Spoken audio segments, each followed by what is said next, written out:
Bueno, buenas noches, ¿cómo están? Buenas noches. Gracias por responder acá atrás. ¿Cómo están ustedes? ¿Bien? Bien. Bueno, me alegro. Bueno, me quiero presentar ante todo porque ustedes dirán, ¿quién es este viejo que está ahí adelante?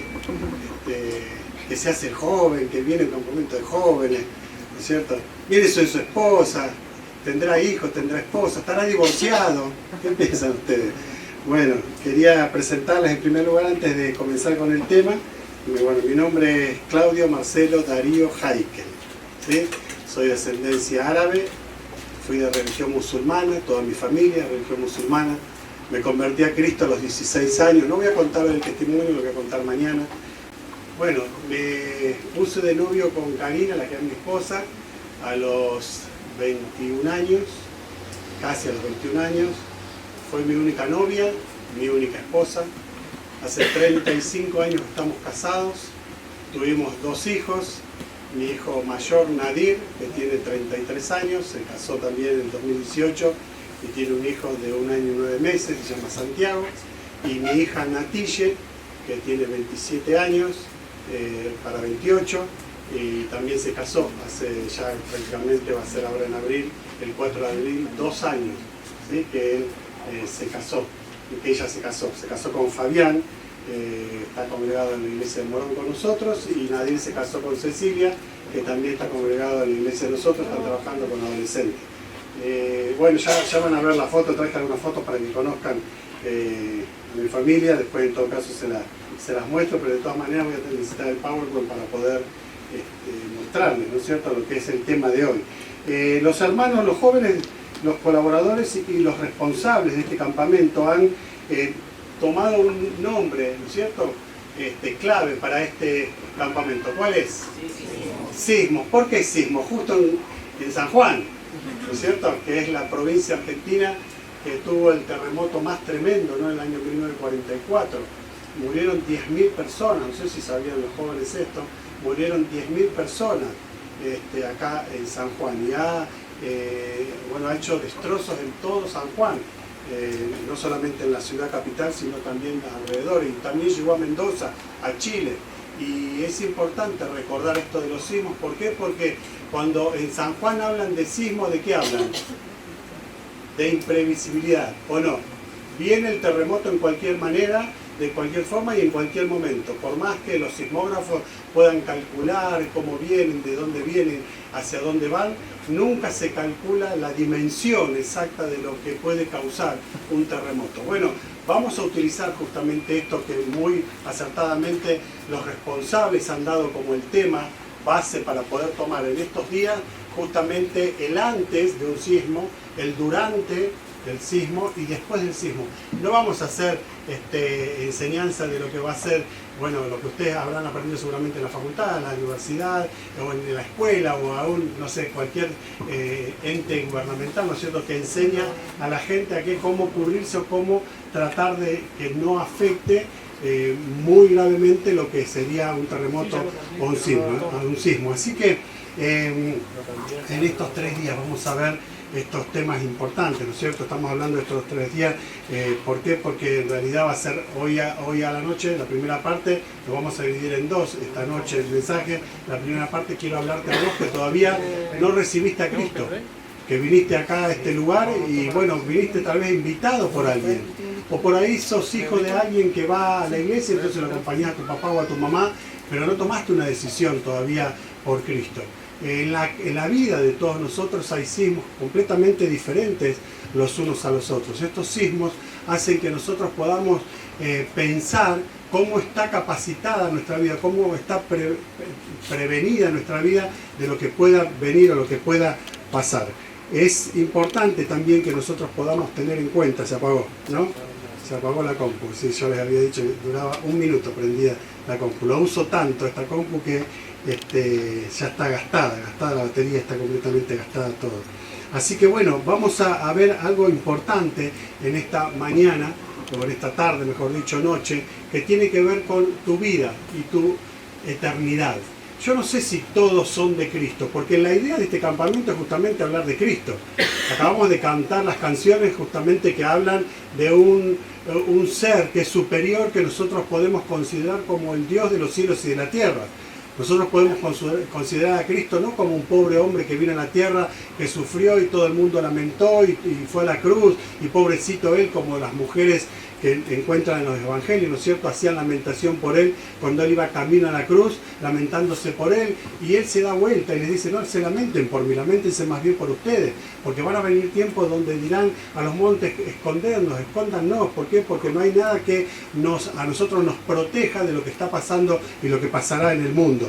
Por eso que el Señor, en primer lugar, no es digno de desconfianza, no es digno de tal vez lástima, porque muchos de nosotros podemos tenerle lástima, ¿no? a un hombre que caminó con una cruz, que lo vemos en Semana Santa presentado como alguien que sufrió. Todo eso es verdad. O sea, lo que relatan las Escrituras, justamente el sufrimiento del Señor Jesucristo, es incalculable con lo que tiene que ver justamente con la representación histórica o teatral que se hace justamente cuando se da o se proyecta una película. Pero más allá de todo esto, lo que quiero que reflexionemos juntos con la palabra de Dios, por supuesto, ¿qué pasa con nuestra vida cuando hay un sismo? Seguramente ustedes no lo han pensado todavía, pero yo les pregunto a ustedes, ¿alguno de ustedes pensó en la muerte? ¿Alguno de los jóvenes ha pensado en la muerte? Levante la mano, ¿qué joven ha pensado ya en la muerte? Y seguramente han pensado en la muerte porque hay alguien cercano que ha muerto, ¿no? Es así. O sea, cuando nosotros tenemos este tipo de pensamientos, de pensar en la muerte, porque hay alguien muy cercano a nosotros que ha muerto, entonces nos preguntamos, y bueno, ¿de dónde venimos? ¿Hacia dónde vamos? ¿Cómo será nuestra eternidad? ¿Existirá realmente el cielo? ¿No existirá el cielo? ¿Es verdad que Cristo vino para salvarnos a nosotros para siempre? ¿O es una religión? Vieron que a veces todas estas preguntas nos las preguntamos. Todo esto es un quiebre en nuestra vida, porque es como un sismo, ¿no es cierto? Moviliza nuestro ser, nuestro cimiento, y hace justamente que nosotros nos preguntemos muchas cosas en nuestra vida. Voy a leer y les invito a que me acompañen a leer algo que está, un párrafo de la palabra de Dios en Lucas capítulo 16. Es la historia de dos personas que el mismo Señor Jesucristo estaba relatando de ellas, y las relataba de una manera tal que está solamente en el Evangelio de Lucas. El evangelista Lucas es un evangelista que apunta con el Evangelio a aquellos que eran gentiles, aquellos que en realidad Lucas era griego, ni siquiera era judío, y entonces Lucas expresa algo que los griegos manifestaban aún en sus creencias, ¿no es cierto? No sé si ustedes han escuchado de los dioses griegos alguna vez. Uno de los dioses griegos que tiene justamente los griegos, valga la redundancia, que después se transforma con otro nombre para los romanos también, el Hades, ¿no es cierto? Hades es una persona para los griegos que tiene que ver con la muerte, el sufrimiento, el inframundo, ¿no? Y entonces en ese sentido del sufrimiento, del inframundo, que Lucas conocía lo que los griegos pensaban y creían, entonces utiliza ese pensamiento del Señor y hace que Lucas escriba, el médico amado por el apóstol Pablo.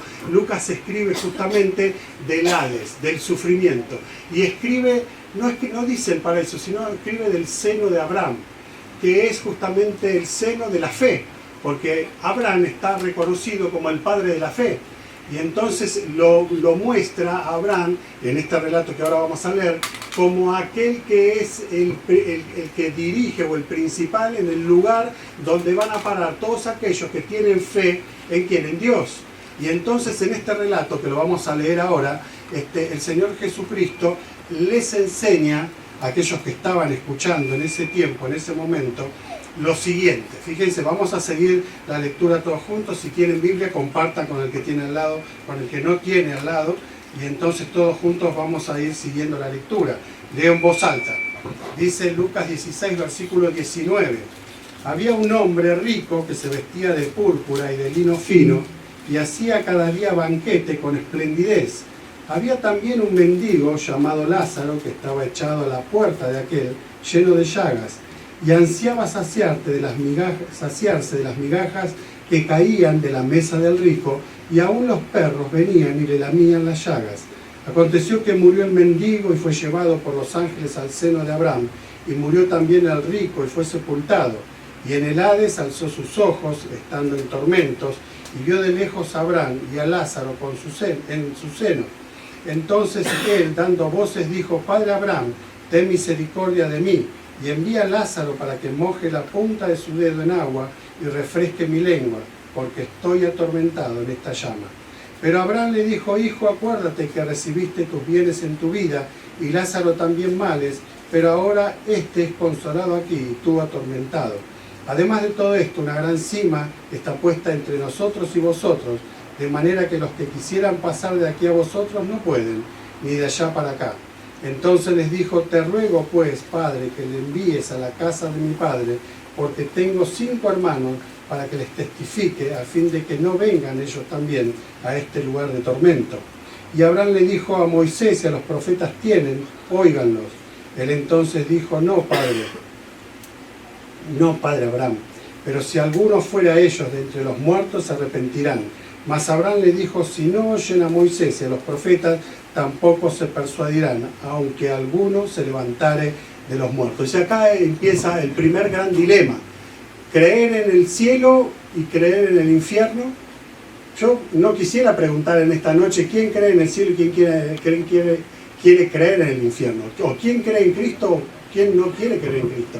Pero lo importante de este relato es que el Señor Jesús estaba presentándole, o los estaba a cada uno de aquellas personas que estaban escuchándolo, los estaba confrontando con una realidad, que este pensamiento, este sismo en su vida, porque el sismo no es nada más ni nada menos que una afectación interna, ¿no es cierto? Si hablamos de un sismo, de un terremoto, estamos hablando de una afectación interna, donde las rocas se parten, se conmueve la tierra internamente y se exterioriza justamente lo que nosotros vemos como un terremoto de gran o menor magnitud. Pero cuando hay un sismo en nuestra vida pasa exactamente lo mismo.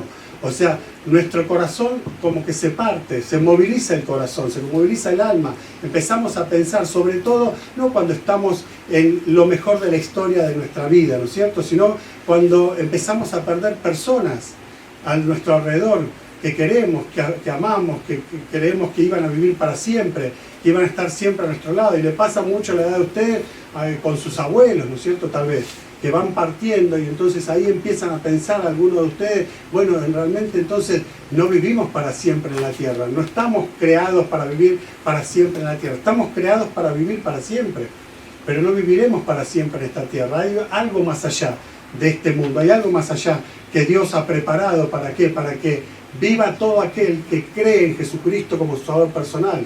Por eso que la Biblia habla de Jesucristo como el Salvador. Cuando lo presentan la Biblia al Señor Jesús, ustedes saben que el Señor Jesús tiene 3 nombres. ¿Cómo es el primero? A ver si se acuerdan ustedes, los estudiosos de la Biblia, a ver si me ayudan. Empieza con E, Emanuel, ¿no es cierto? El primer nombre del Señor Jesús es Emanuel, Dios con nosotros. El segundo nombre del Señor, ¿cuál es? Jesús, el Salvador del mundo, ¿no es cierto? Como lo presenta el ángel, dice, Él salvará a su pueblo de su pecado, se lo dice a María. Pero también se lo llama como Él, Cristo, el tercer nombre, ¿no es cierto?, que nosotros encontramos perfectamente del Señor, el Emanuel, Dios con nosotros, Jesús, el Salvador, y Cristo, el Mesías. ¿El Mesías de qué? Esperado por el pueblo de Israel. Y el Señor les enseñaba justamente a ese pueblo de Israel que no quería creer en Él como Salvador, ni tampoco quería creer en Él como Mesías, y tampoco quería creer ese pueblo como Dios que estaba en la tierra. Y entonces no creían que Él era el Emanuel, Dios con nosotros, no creían que Él era el Salvador, Jesús, y no creían que era el Mesías, el Cristo, el que venía, el enviado de Dios, el que Dios había enviado justamente para salvarlos a esta humanidad perdida. Es ahí entonces cuando nosotros vemos y podemos contemplar en Jesucristo cosas importantes en nuestra vida que nos hacen pensar cuál es la solución que nosotros debemos plantear, tener para nuestra vida. Cómo Dios soluciona aquella situación que nosotros podemos hasta aún vivir en nuestra vida, que nos lleva a pensar de que hay una solución para cualquier requerimiento espiritual que nosotros podamos tener. Yo sé que acá hay chicos muy jovencitos, no sé, creo que hay de 14, 15 años, ¿no es así? Y sé también que hay jóvenes mayores, jóvenes que tienen más de 20, 25, 30, 35 años, así que tal vez va a ser muy difícil el hecho de que el mismo pensamiento llegue a todos los jóvenes de la misma manera. Cada uno lo va a pensar en su edad, el mensaje que escuchen, aunque sea el mismo mensaje. Cada uno tomará aquello que le es importante para su vida en este tiempo, en este momento, no solamente hoy, sino mañana, el lunes y el martes también, va a...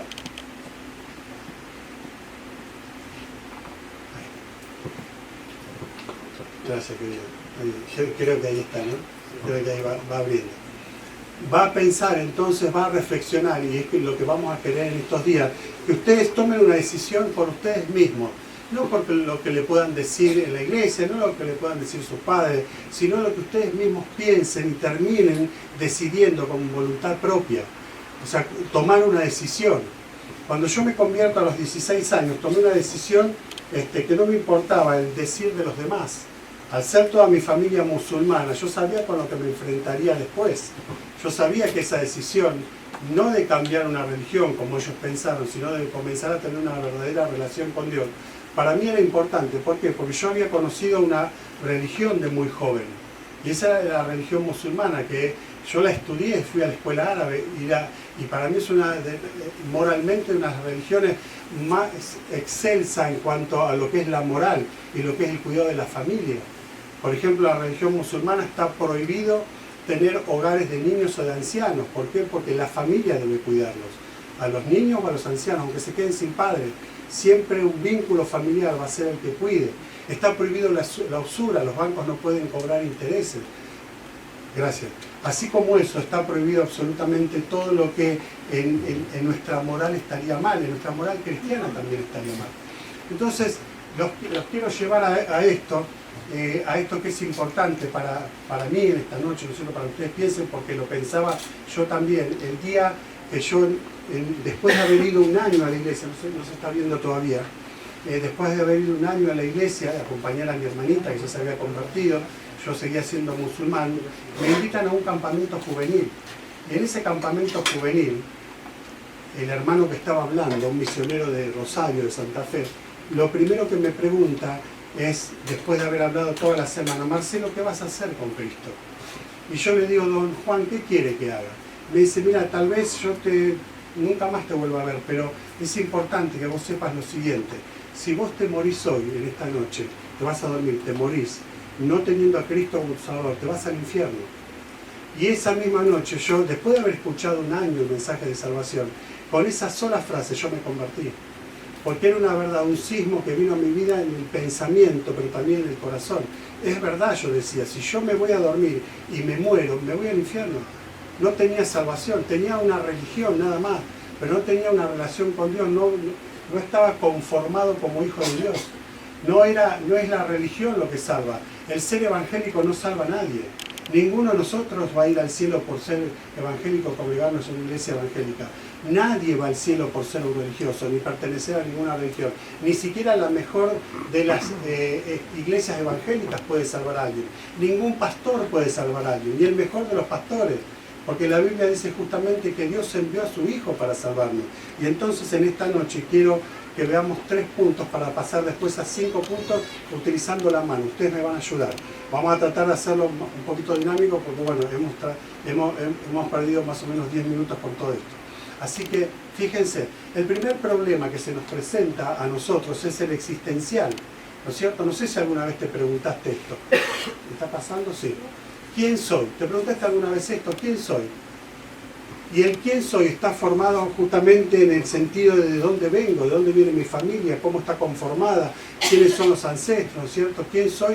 En el sentido, ¿qué me dejan? ¿Qué bagaje histórico traigo yo de mi familia para mi vida? Y entonces el quién soy me hace afirmar o me hace flaquear en lo que realmente yo creo que soy. Y entonces la voluntad quiere hacer algo y a veces no puede. ¿Por qué? Porque está flaqueando esto de quién soy. Ahora, el segundo dilema o el segundo sismo es el experimental. El experimental tiene que ver con el del día a día. Fíjense que nosotros acabamos de leer de Lucas capítulo 16, donde habían dos personas que tenían estos dilemas. ¿Por qué? El rico creía que era muy rico y era muy importante porque tenía dinero. Y el pobre, el mendigo, estaba en una tal mendicidad que no es aceptada ni siquiera por la sociedad actual, ¿no es cierto? ¿Quién permitiría que en la puerta de su casa viva un mendigo? ¿Alguno de ustedes permitiría? Creo que no, ¿no es cierto? Usted hasta le buscarían un lugar, le pagarían un Uber para que lo lleven a ese lugar para vivir. Ninguno permitiría que un mendigo estuviera en la puerta de su casa. Entonces, tiene mucho que ver en la vida de todos nosotros estos tres sismos que se presentan en forma permanente. En primer lugar, ¿quién soy? En segundo lugar, el experimental. ¿Qué hago? Y en tercer lugar, el espiritual. ¿Qué busco? ¿Qué buscas vos como mujer, como hombre, como adolescente, como joven? ¿Qué buscas en la vida? Y eso nos lleva a nosotros a tomar una decisión permanente. Porque si no, el sismo abre grietas, ¿no es cierto? Y esas grietas no se van a cerrar, no se cierran fácilmente, porque son grietas que no vienen solamente del conocimiento, del sentimiento o de lo espiritual. Son grietas del alma, que son muy profundas, que nos afectan permanentemente, como le afectaban a este rico y a este mendigo que en una forma y de otra los dos tenían sismos muy importantes. El rico creía que su Dios estaba en el bolsillo. Por eso su necesidad de hacer todos los días un gran banquete, para recordarse que él era muy rico. Si no hubiese sido un sismo en su vida, esta situación, esta riqueza, él hubiese pasado desapercibido esa riqueza y lo hubiese compartido con personas que no tenían, como por ejemplo el mendigo, que quería satisfacer su hambre con las migajas que caían de la mesa. El mendigo, evidentemente, el rico, el mendigo no quería que el rico le diera riqueza, sino lo único que quería que le diera pan, migaja, lo que sobraba de la mesa, como si fuera un perro, pero el rico no estaba dispuesto. ¿Por qué? Porque su Dios era para él solo, la riqueza era para él solo, no la quería compartir. Y esto marcaba un gran sismo en su vida y en su corazón, que él no lo detectó a tiempo, lo detectó tiempo después. ¿Por qué? Porque ese tiempo después fue justamente cuando él muere, cuando era tarde, ya no había tiempo, él estaba en el Hades, en el infierno mismo, estaba condenado. Es la representación misma que el Señor Jesucristo hace del infierno y del cielo, del paraíso, ¿no es cierto? De lo que es el estar consolado y lo que es estar en tormento. Y el Señor hace esta representación justamente de estas dos personas, uno en un lugar y otro en el otro, con la visibilidad del uno del otro, con la posibilidad de uno palpar que el otro vive bien y la posibilidad de que el otro no pueda pasar para ayudar al que vive mal en el infierno. El rico ya no tenía oportunidad, el rico estaba completamente condenado. No había tratado el problema sísmico en su vida, de corazón, el alma. No había tratado esta situación en su vida. Lo había pasado desapercibido. ¿Por qué?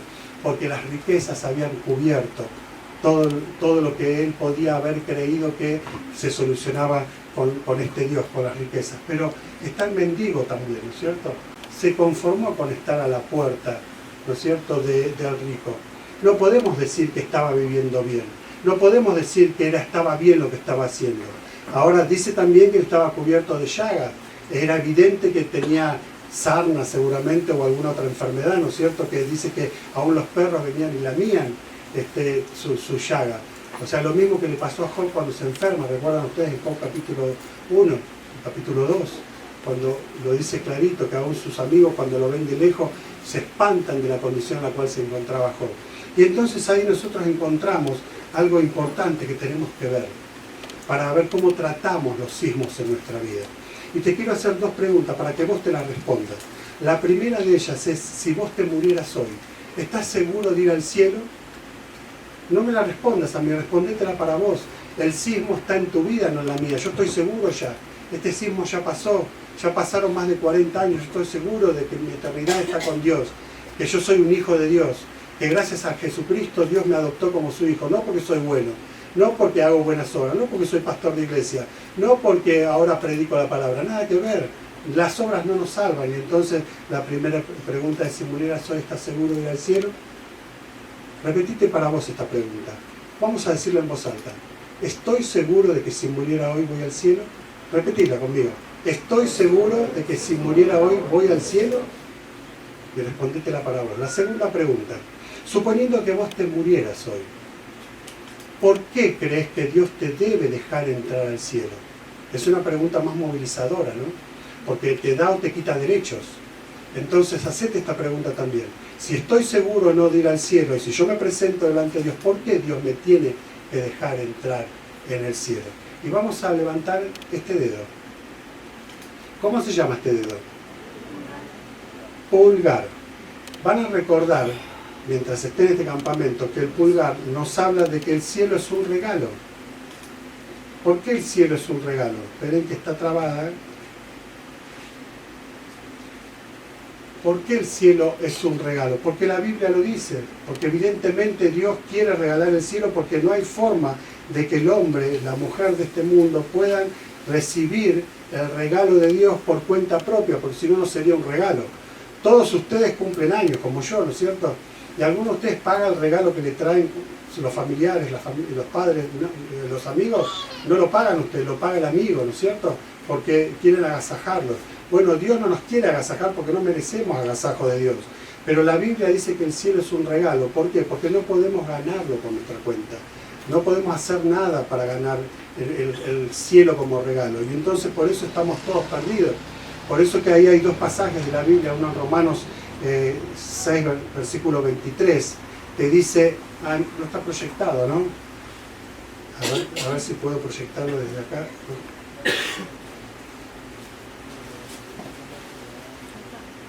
Bueno, tal vez no lo vayan a ver. Yo se los leo. Dice, porque la paga del pecado es muerte, mas el regalo de Dios es vida en Cristo Jesús, Dios nuestro. Y entonces es importante que nosotros pensemos lo siguiente, que la Biblia menciona 1 Juan capítulo 5, versículo 13, se ha escrito para que nosotros sepamos que tenemos vida eterna. Vida eterna, ¿por qué? Justamente porque ninguno de nosotros puede ganar el cielo por cuenta propia. Ahora, en segundo lugar, no solamente que el dedo pulgar, vamos a levantar este, ¿cuál es este? El índice. El índice nos va a recordar a nosotros que nosotros somos culpables, pecadores. Yo soy pecador. Vieron que nosotros señalamos muchas veces a las personas. Y hay un hermano muy querido, y yo lo quiero mucho, en Santiago del Estero, don Carlos Giorbaldi, que él siempre decía, cuando nosotros señalamos a alguien culpándolo de algo, un dedo va al cielo, el otro lo señala a la persona y tres nos señalan a los otros. Me señalan a mí como responsable, como culpable, me hace responsable a mí. Por eso es importante que nosotros veamos justamente que el hombre es pecador. Estamos encarcelados en nuestros pecados. Vos podés decir, bueno, yo no tengo pecado. Bueno, ¿querés que hagamos una evaluación de lo que significa el pecado? El pecado es aún un pensamiento malo, un pensamiento errado, un pensamiento que sale de un corazón que tiene un poco de oscuridad. Por ejemplo, les digo algo que parece bueno y no lo es. El egoísmo, ¿ustedes creen que es bueno? ¿Es ser egocéntrico? No, no es bueno, ¿no es así? Porque le hace mal al otro y también me hace mal a mí porque me aparta de los amigos, me aparta de las relaciones, me aparta de poder tener una comunidad, una comunión con personas que tienen un afecto, ¿no es cierto?, conmigo y yo tengo con ellos también. Por lo tanto, aquellas pequeñas cosas que nosotros dejamos pasar por alto, no hace falta que seamos un delincuente, que hayamos asesinado a alguien para ser pecadores. La Biblia dice que todos nosotros hemos pecado. Y por haber pecado todos nosotros estamos destituidos, echados de la presencia de Dios. No podemos presentarnos en la presencia de Dios por nuestra propia cuenta. No hay forma porque Dios no nos acepta. Porque Dios es santo, lo acabamos de leer, de cantar, pero también lo leemos en la Biblia. Dios es tan santo que no soporta al pecado, soporta al pecador, lo quiere, lo ama, porque la Biblia lo dice claramente en Juan 3, 16, 17, que lo leemos siempre, ¿no es cierto? Porque de tal manera amó Dios a quién, al mundo, a todas las personas, no a alguna, no a los selectos, no a los elegidos como algunos dicen, al mundo entero, que ha dado a su propio Hijo para que todo aquel que en Él crea no se pierda, mas tenga vida eterna. Porque no envió Dios al mundo a su Hijo para condenar al mundo, sino para que el mundo, todo el mundo sea salvo por Él. Pero la condición es creer.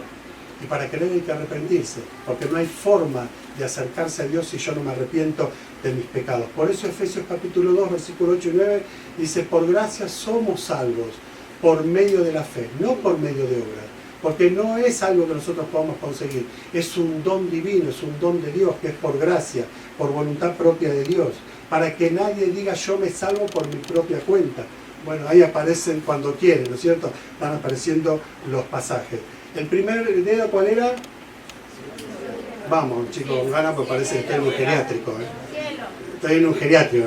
¿Cómo? El cielo es un regalo. Muy bien. El segundo dedo del índice, el hombre es pecador. El ser humano es pecador, no puede salvarse a sí mismo. ¿Por qué? Porque los pecados hacen alejarnos de Dios. Hay un pasaje de la Biblia, que no se está proyectando acá, que dice: Jehová, aunque te laves con lavandina y amontones jabón sobre ti, la mancha de tu pecado permanecerá aún delante de Dios. Jeremías capítulo 2, versículo 22. Ahora, fíjate qué importante esto, no lo que Dios está diciendo. A veces leemos la Biblia y no entendemos, nosotros porque la leemos en un idioma antiguo, tal vez que no está actualizado. Pero cuando nosotros leemos por ahí en nuestro idioma que hablamos actualmente, en el español actual, nosotros empezamos a entender muchas cosas. Mira, por más que agarres lavandina, detergente, te compres 5 litros de lavandina y detergente, empieces a lavarte, por fuera vas a estar limpio, pero por dentro vas a seguir con pecado. ¿Por qué? Porque los pecados no vienen de afuera para adentro.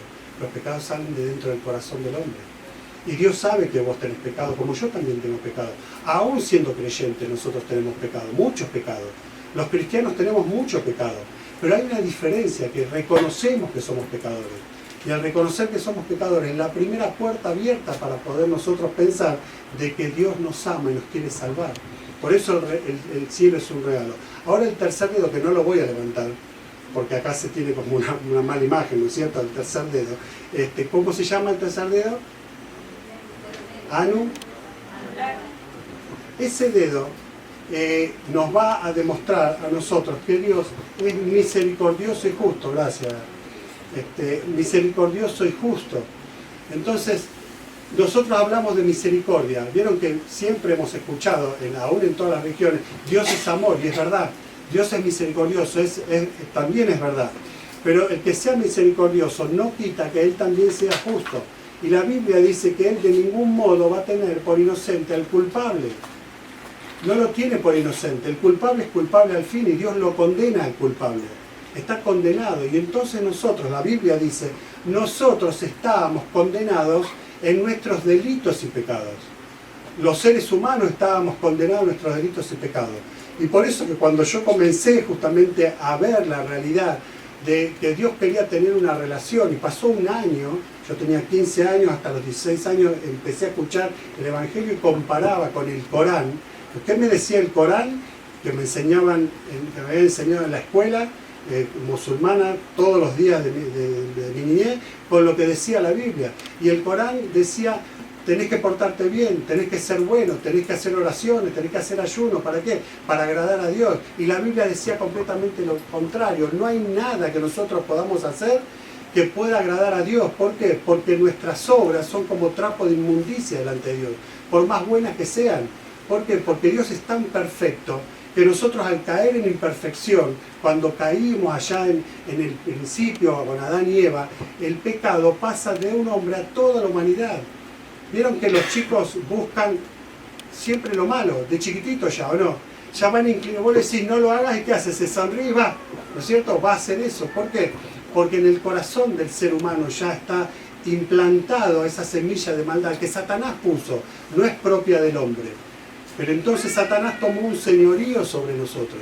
Ese señorío que tiene sobre la humanidad, que ustedes saben perfectamente que maneja como quiere este mundo, hace que la gente se trastorne, que la gente se mate entre sí, que se maten los padres con los hijos y los hijos con los padres.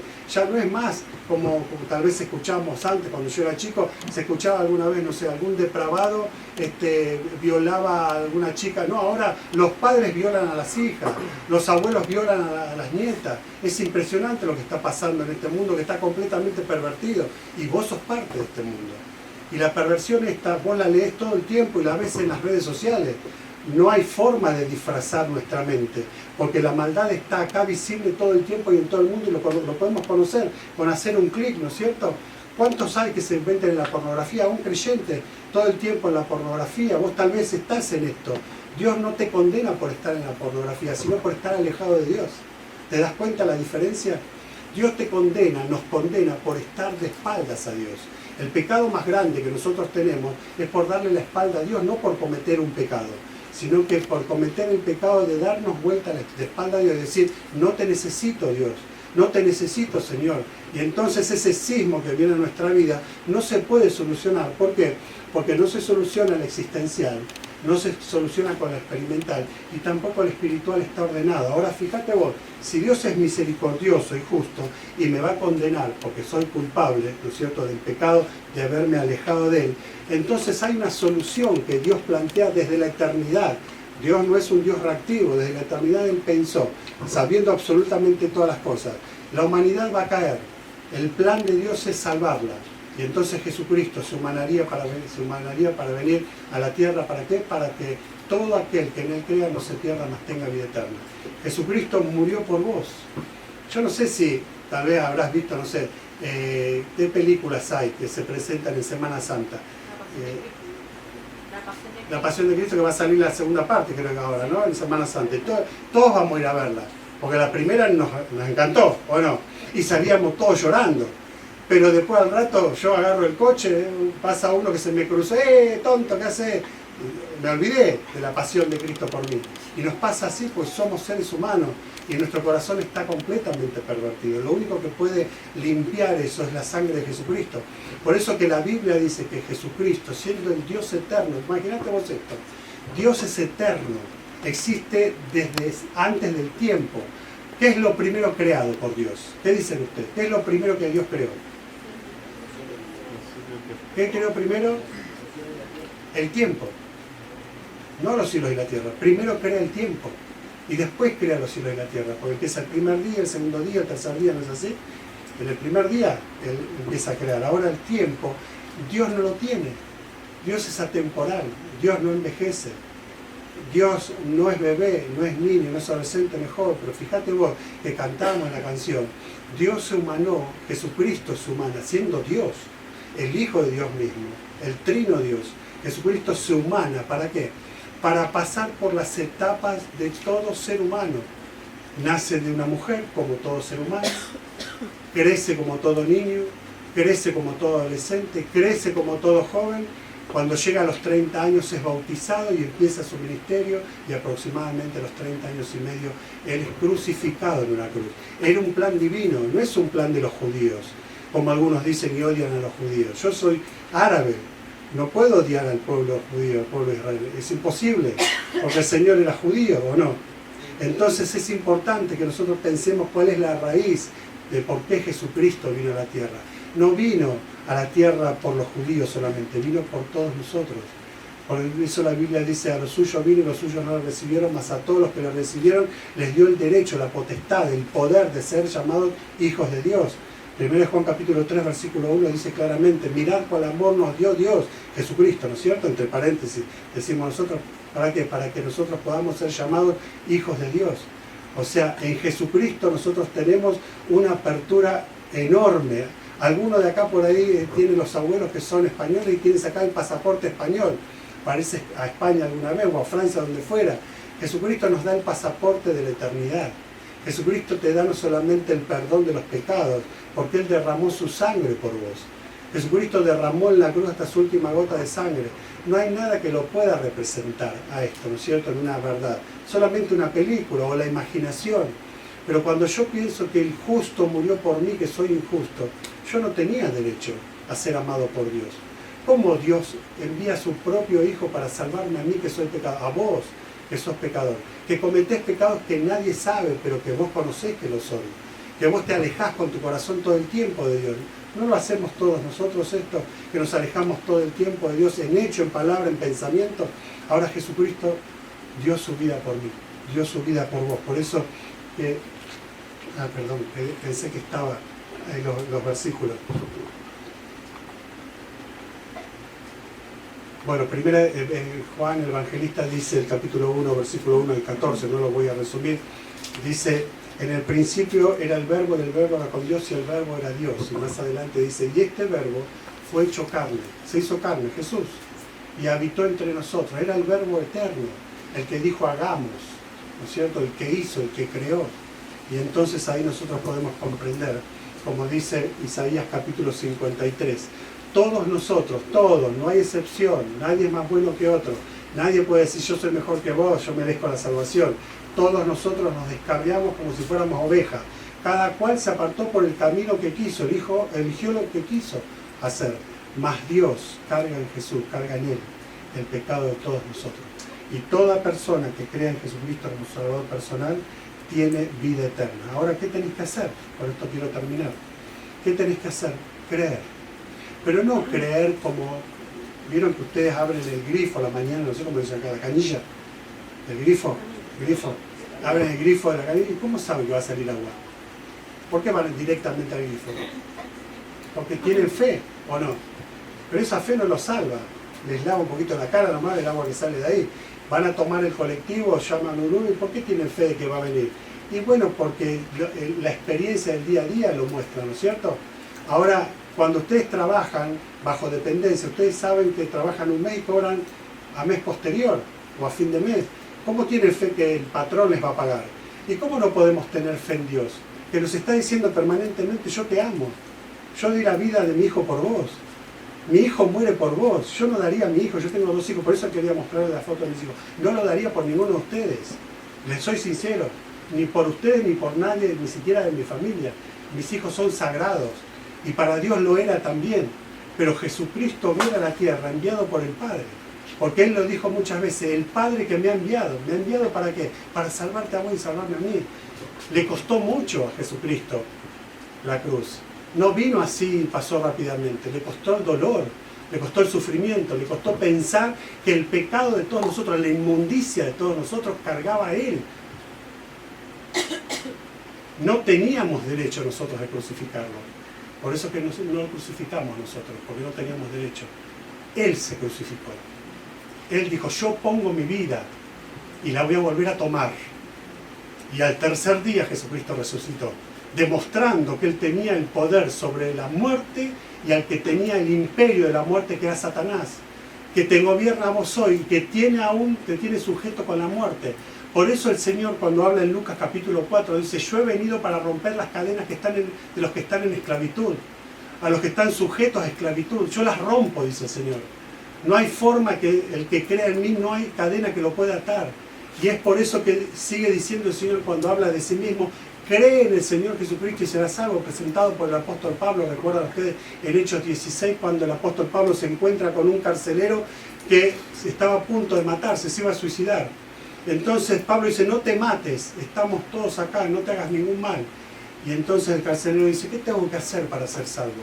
Comprendió su necesidad, pero tuvo que llegar al terremoto más grande de su vida, ¿no es cierto? Que los cimientos se movieran de tal manera, sabiendo de que la vida no está comprada, que no somos eternos en la tierra, que en algún momento determinado vamos a tener que dar cuenta de lo que nosotros somos y hacemos.